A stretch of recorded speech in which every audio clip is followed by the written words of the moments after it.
Hello, I'm John, And I'm Betsy. and we're here to talk to you about realizing our dreams as cruisers going around the world.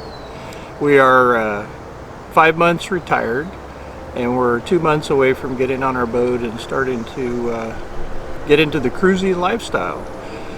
So we thought we'd made a couple videos to kind of look back on how we got to this point, which has taken about 12 years. We put up a video just about how we first got attracted to sailing, and that we went and we got certified with ASA courses, a couple different courses, a couple different times over a period of years. And now we thought we'd talk a little bit about how do you gain the experience you need. There's kind of two different paths you can go down. One is you can go buy your own boat. Number two is you can charter other people's boats. Those are kind of the two paths to go down. You can also, if you have a buddy with a boat, you can join them on their boat. That's always a good way. People are always looking for crew, and boats are always more fun when you're doing it with your friends and family. So, those are kind of the paths to go down. We went down the chartering path, and so we're mainly going to talk about that, but talk briefly about the other two paths. Serving as crew can be a really good opportunity, especially if you got a good friend with a boat. That's a good way to gain a lot of on-water experience without a lot of expense. So that would be a really good opportunity if you have that. There's also websites out there for people looking for crew. You can Google those and find those. There's also different types of training classes you can take that take you out more into blue water situations or other types of training environments. So there's a lot out there for doing that. A lot of those you have to pay for, but some of them, if you help them get their boat from point A to point B, they'll take you on for free and basically feed you and take care of all the provisioning for the boat, and you basically help them get their boat from point A to point B. So there's a lot of different ways you can gain experience on the water. There's also the buying your own boat, but just because you buy your own boat doesn't mean they're just going to let you take off. Now obviously if you pay cash for your boat and you don't care about insurance, there's that route. But if you borrow money for the boat, your lender is going to want you to have insurance, and your insurance company is going to want you to have experience, not just an ASA certified course. So we chose to go the charter route.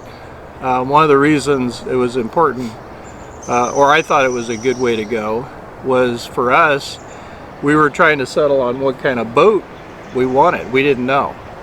We didn't know if we wanted a monohull, a catamaran. We had no idea.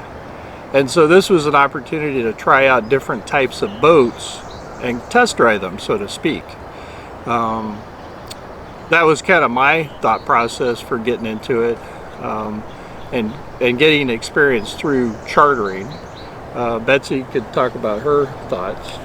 Well, just like John, I saw the value in chartering boats. We had no idea what type of boat we wanted, and chartering different types of boat not only gave us the experience of sailing different types of boats, but it also gave us the experience and basically helped us determine what type of boat we wanted to live aboard. And so chartering was the right way for us. One thing that John didn't mention is, obviously we're husband and wife cruising, but there's a lot of women out there that would like to gain experience and knowledge, and it can be a little awkward when you're with total strangers, and there's a lot of women that are captains that will crew boats for just women, and it is a different learning experience because women teach different than men. So that's something to be mindful if you're a woman and you want to experience it, and maybe this is your journey, that would be another avenue to go. Yeah, I think one of the things that we thought was important and reason we wanted to go the chartering route is to test drive different boats, but also just take it kind of incrementally. So we had to start out with smaller boats and kind of work our way up. And that's really a good idea because the loads are much less and the mistakes less drastic on a smaller boat than a larger boat. We also wanted to get to a place where we could take a boat out by ourselves. And, you know, it was because we really have to learn to work together as a team. Yes. And, you know, as kind of the captain, so to speak, you know, I felt a lot of responsibility taking these boats out, and it was, you know, a little nerve-wracking, but you know, we tried to work with charter bases that would give us good checkouts, would take us through the boats thoroughly, and most of them do a really good job of that because they want to protect their investment in the boat. And you know, it went, you know, fairly well, and we kind of settled into, you know, a routine when we did our chartering. I kind of took on more of the helm type position, and Betsy really found that she liked handling the lines better. Right. So that's one thing where when you're partnering, you learn what your lane is, where you're comfortable, and it's always good to start in one lane and get your level of comfort up where you can do it without second guessing yourself. The key is not to stay in that lane. The key is to cross over and change your role, such as me stepping into the captain's position and being at the helm and John handling the lines. We're not there yet, but we're working toward it. Yeah, it's important that you allow that, number one, you allow each other to get comfortable with a certain thing, but also to push yourself to learn the other positions and do the other things that are required. It's important to get comfortable with your positions and what you're doing, but it's also important to push yourself and take on the other roles. And you know, I always offer the helm to Betsy, and sometimes she takes it and sometimes she doesn't. Typically, you know, the hardest thing that you're going to do in a boat is bring it into the dock, especially if it's a strange marina or someplace you haven't been before. It's going to be, you know, somewhat nerve-wracking no matter what. Even when you gain experience, it is nerve-wracking to bring a boat into the marina because basically you're bringing your boat into a situation where you can damage it fairly easily. And if there's wind involved, it gets so much more exciting. Yes. And even if you bring your boat into the same dock over and over, the wind changes the variables every time. And we kind of developed a habit where I handled the helm and Betsy handled the lines. And you know, some couples do it the opposite. It's what you feel comfortable with to start with. But we both encourage you to push yourself and to get beyond, you know, those roles. The other thing that we mentioned briefly in our other video was chartering in a flotilla. And so that's where you have your own boat and you take it out, you know, with just the two of you, or if you have friends, you know, maybe four of you. And you're in charge of your own boat, but you kind of travel with a group from one place to another. And so you're always in contact with a group. You know, they usually do a weather briefing. Experienced sailors kind of make the weather decisions. And there's a lot of help coming into the dock when you get there usually. And it's really a cool way to go from just taking a boat out, maybe doing some day sailing, to kind of taking the next step. We thought it was a really good opportunity. Yes. And then, you know, you're working with other couples, and so, you know, the guys have a certain viewpoint and the ladies have a certain viewpoint. Right, and on the flotilla there was one woman who was very helpful. She had a docking class for the women because most of the women shy away from that, and for reasons that John just stated, we don't want to damage the boat and then have to deal with the fallout of that.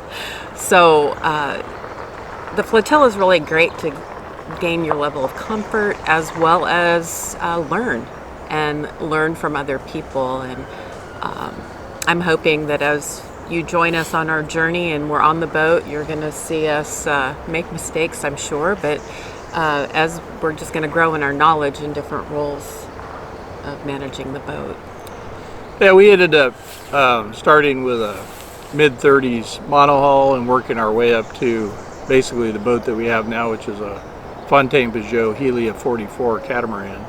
And it took us a couple of years to work our way up, and we kind of found our path to catamarans. We decided that was the path we wanted to go on, and so we chartered a couple catamarans, chartered a Gemini catamaran up on the Great Lakes, and then chartered a Helia on the Chesapeake before we placed an order for our own. We wanted to test drive it, so to speak. And so, we gained quite a bit of experience every time we did that. And we got to the point where we were able to take friends with us and family with us, and we felt confident in doing that, but we had to work up to that. Another method, that people use to get experience is they'll schedule a bareboat charter, but then they'll take a captain with them. And that's a really good way to do it also, because it gives you a lot of comfort. And you can take a family vacation and turn it into a learning experience. You can take the family down to the Caribbean or the Bahamas, or along the coast of the U.S. or pretty much anywhere in the world, the Mediterranean. There's charter outfits that will set you up with a captain, and just let them know that you're interested in learning.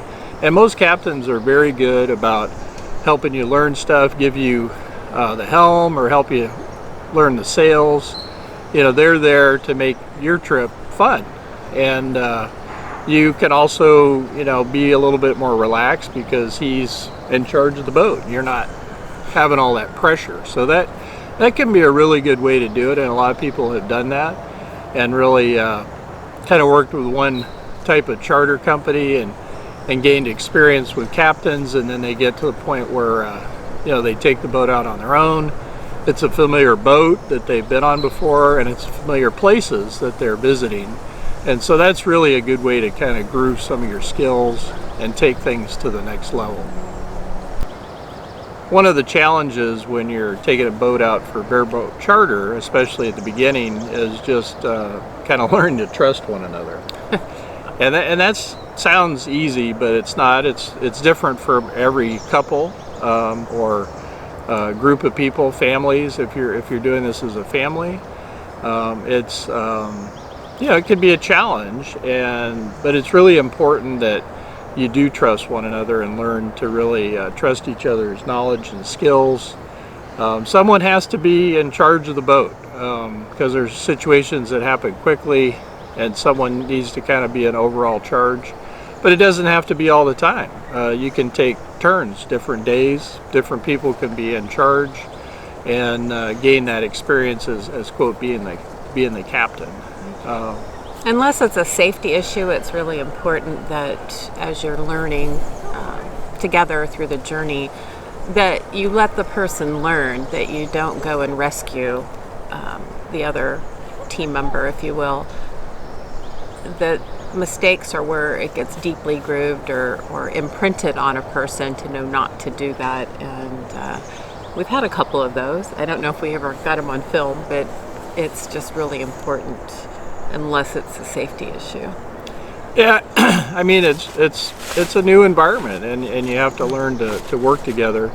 I know there's times that I got too upset and yelled at Betsy, and it wasn't good. And that's something that as a captain I have to work on to make everybody on the boat feel comfortable. And it's not easy because you're coming into situations that you're not 100% comfortable with, and you get your anxiety up, and then voices tend to get loud. One of the things that we use on our boat and we recommend is what we call our marriage savers. You want- Yes, that's actually a good way for us to communicate. Sound carries quite well over water, and unless you want to share your whole conversation with everybody in the mooring, the Marriage Savers have definitely helped us communicate and make sure we're both on the same page. I highly recommend them. Also, along with Marriage Savers are hand signals, and ones that are clear communication. Agreed on ahead of time. Agreed on ahead of time.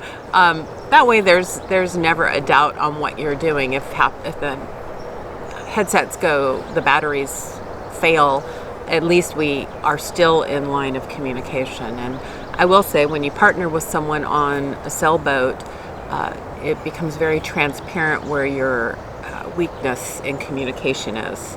So it's a good thing to pay attention to that. And I like that when things don't go right for us, we'll stop and we'll do a learning look back and talk about where we could do it better or different to prevent whatever the situation was from reoccurring. And I think we've learned a lot from that. Yeah, I mean, the Marriage Savers are both basically Bluetooth headsets.